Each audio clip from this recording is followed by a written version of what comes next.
Alright, hello everybody. New series here. Books of the month. Now if you didn't know, I do a lot of book reviews on my personal Instagram account, Ryan Alexander, and a lot of people ask me for more. They ask for more in-depth discussion of some of these books, so here we go. This is October 2022. We're going to talk about the books that I read in September 2022. Now I actually only read 3 books this entire month of September, mainly because this first one was so big. The Disciples of Ra by Giovanni Cerrucci. Now this book was recommended to me by a follower, and they really quite insisted that I read it. I paid full price on Amazon, whatever that was, by the way, and I think it was worth it. There's quite a lot of material in here, but I would say that the title, where it's purporting to be mostly about pharmaceutical needles, bit difficult to talk about this book, by the way, because there's a lot of keywords in here that we're not supposed to use on social media. But it's supposed to be about the history of pharmaceutical needles, and it doesn't seem to be what it is mostly about. It does go into that, and it does go into many of the characters involved in what we've been hearing about pharmaceutical needles since the pandemic, by the way, and even before that. It does cover lots of that stuff. It does cover some of the terrain theory stuff, but this book is mostly about who the author believes is behind the curtain. And I think that's what was best about this book, is that a lot of people, maybe most people in the conspiracy worlds, they say that it must be the group that rhymes with pews, right? I'm not going to use their name here. It must be the people who rhyme with pews who are behind it. But this book goes into excellent detail on why that's probably not the case, why that's probably the straw man that we are supposed to think is our enemy. But the people behind that rhyme with resuit. It's another word we're not allowed to use here on YouTube. So I think a lot of us have heard that before. Those of us who are into conspiracies, we do understand that those who rhyme with resuits are very important behind the scenes, have been very important from behind the scenes since at least the time of the Renaissance. And those of us who believe that we still live in the Roman Empire here, I think this makes a lot of sense. And the author goes into quite a lot of detail on connecting the dots for us on who is and who is not rhyming with resuit, and who may or may not be controlled opposition, and so on. Now, as far as conspiracy books go, I think this book is pretty good. I'm pretty harsh on conspiracy books in general, but I also recognize that they're mostly independent people. Writing a book is a big challenge. A great writer does not necessarily mean a great editor, right? And just anytime there's not a professional publishing house behind it, I'm going to expect some spelling mistakes and all that, formatting mistakes, and a bit of rambling and so on. Very common in independent books in general. But actually, there's surprisingly little. There was some mistakes in here, sure, but for the amount of content that we're given, there's very few mistakes. So very good job, actually, by this author. And conspiracy books are also quite condescending. They tend to talk down to you, and they tend to state their conclusions, whereas a better book or a better author, in my opinion, will give you the information, they will infer their conclusions, but they won't straight up tell it to you. Like a lot of these conspiracy books, they'll mention, those groups, the resuits, and they'll put something in they're evil, they're eating children, they're giving you the conclusion. That's one of the bad habits of conspiracy books. This does have that, but it's not as obnoxious as many other books that I've read in this category. So overall, I think it was worth it. It was worth my time. It was worth my money. I will not be able to forget this thesis here, that those who rhyme with resuits are really the ones behind the curtain. I think that is very important. And I will actually read more from this author. Again, the depth of the research is obviously significant. He's on to something here, and I'm looking forward to reading more from him. Now, the second book that I read in September of 2022 is this book called In Defense of Smokers. And you can see that I don't have a physical copy here. I could not find a physical copy, so I just found the free version online and printed it out. Now, I've read a whole bunch of books now about smoking, and you can see all of my reviews, by the way, or most of them you can see on my website, noticebooks.org. If you go to the reviews section, I have different categories of books. And smoking is one of those categories. I've read a whole bunch of smoking books, both pro and anti. And honestly, this book is quite small, but I think it was better than any of the other pro-smoking books that I have actually read.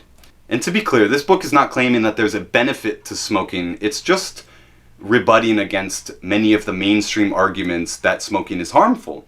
And if you didn't know, there's a lot of scams involved, and I didn't know this before I started researching this. I didn't know that the Environmental Protection Agency fudged its data.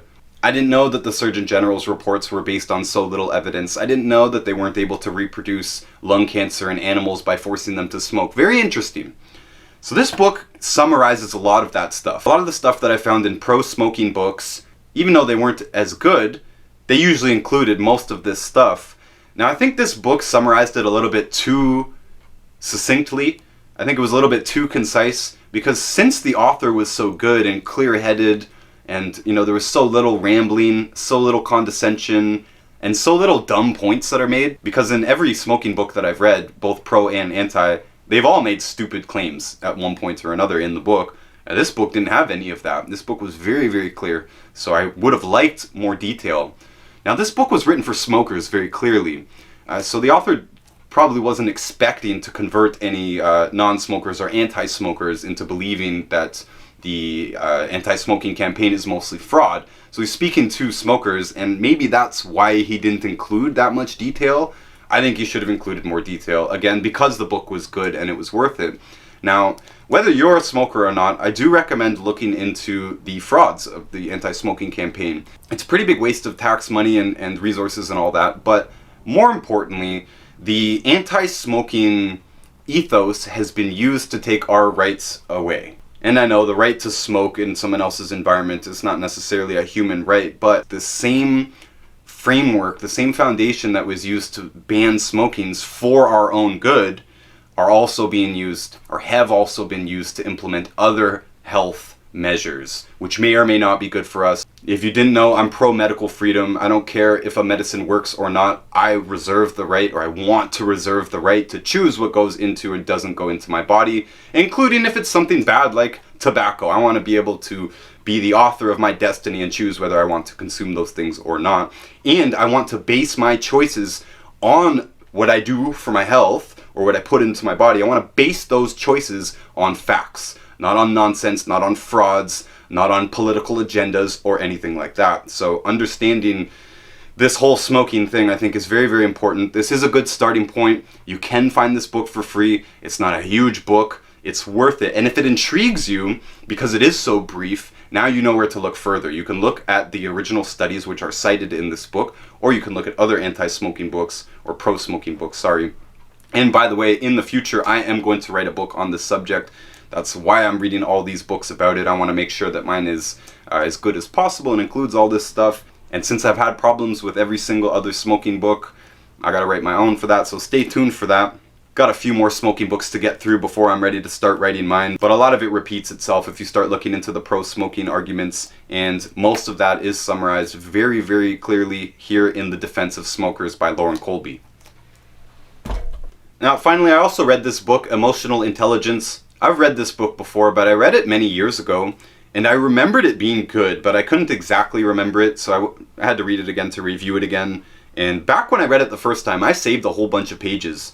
But when I came back in many years later, I feel like I know a lot more, but I still marked a whole bunch of pages. Like, it's almost half the pages in this book, and my copy are marked and I have notes in it.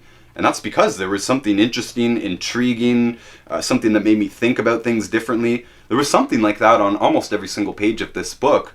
And so I remember it being that way the first time I read it, and now reading it several years later, it's just as good, if not better. I've read a whole bunch of books in this category of emotional intelligence and emotions in general, and how we can utilize emotions to improve our life and whatnot. This is one of the best books actually out there. It's one of the best that summarizes the research that's out there. And I think it's one of the clearest, cleanest, most level-headed presentations to understand this and actually implement it. Very, very, very good. Obviously, it's a very famous book, Daniel Goleman. I see this book all the time on the used market as well. It's super worth it. And this book was published almost 30 years ago, and again, it's better than most of the books that I've read that came out in the last 30 years, if not better than all of them. And honestly, I would recommend this not just to people who have an interest in psychology and sociology and how humans get along and stuff. I would recommend this for anyone. I mean, this is very close to mandatory reading. I'm very close to putting this on my mandatory reading list because There's so many of our personal mistakes throughout life is caused by our emotions. So much of that is not obvious to us. This book makes it very, very obvious. I remember it being very helpful to me when I was struggling with my mental health, and now that I'm not struggling, going back on this, it's just as valuable. So, highly recommend it. Now I'll throw in a bonus here since I only read 3 books in September. I actually finished this book on October 1st, so we'll include it here. This was recommended to me by a follower actually, probably because I have made a bit of content on nuclear weapons, and I believe they're fake. I've said this before. On my YouTube I have a video about it, by the way. On my podcast I have a podcast about it. And since reading this book, I'll probably release a new video. I'll probably use that podcast for the audio and then add stuff that was in this book for a more complete video version on why nuclear weapons are probably BS, why it's probably a hoax. Now I think this book did quite a good job. In my review on the Instagram, I mainly criticized it for being short, and that's because I enjoyed it so much. I already mentioned that the conspiracy genre in general isn't very good. I do give them extra credit for tackling subjects that are taboo and so on, tackling important subjects that may get censored. You know, a lot of respect for people who will publish conspiracy books or risk their credibility for doing it. But usually I have to kind of suffer through those conspiracy books and have to deal with their condescension and the irateness of many conspiracy books. The world is ending, we gotta wake up, people! You know, it's very annoying to read that stuff. This book had none of that at all. This might be the clearest conspiracy book I've ever read. It was so clean and well presented. It feels like a regular book. It feels like a regular academic book, actually. And that's why I wished it was longer. I think it covered a lot of the most important points when trying to discuss the possible nuclear weapon hoax, but it could have used more. Even though it relied on some very strong points, I think it could have used a dozen or so smaller points to even reinforce this, because this is so controversial, because this is not accepted in the mainstream or even the conspiracy world. The conspiracy world at large, in general, I think, still believes in nuclear weapons. So, I believe this is fear-based mind control, basically, nuclear weapons. I think this is very, very important. They're still using these lies to control us now. They're still using these lies in what they tell us about geopolitics now. Oh, North Korea or Iran, they have nuclear weapons, we're told, right? Russia has nuclear weapons, we're told. And this is used to further control us, control our reality through what they tell us in the media, basically. If that was too deep for you, I advise checking this out, you know, get into it, because there is very clear evidence, there is very solid theoretical explanations for how they actually faked it and why they faked it and so on and so on. Very interesting subject to me, very good book on it. I wish it was longer. I paid full price for this, whatever it was worth it. Again, I just wish it was longer.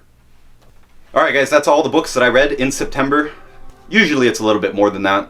Once again, if you want to see more book reviews, check out my Instagram, Ryan Alexander, or my website, noticebooks.org/reviews, or just go to the review button on the homepage.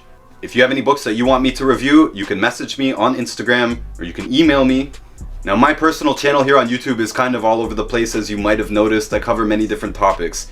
If you want me to continue going hard with books, discussing books on here, let me know. Make a comment. Tell me. Because otherwise I'm going to do whatever I feel like. But every month, I promise I will be back for a monthly review of all the books I read in the previous month. So if you want to see more of that, make sure you subscribe. Finally, I've written a bunch of books myself. You can check out all of my books on noticebooks.org. And all of my books have a free audio and video version that you can find if you go to the audiobook section of noticebooks.org. And for today, guys, that's it. I appreciate you. Until next time.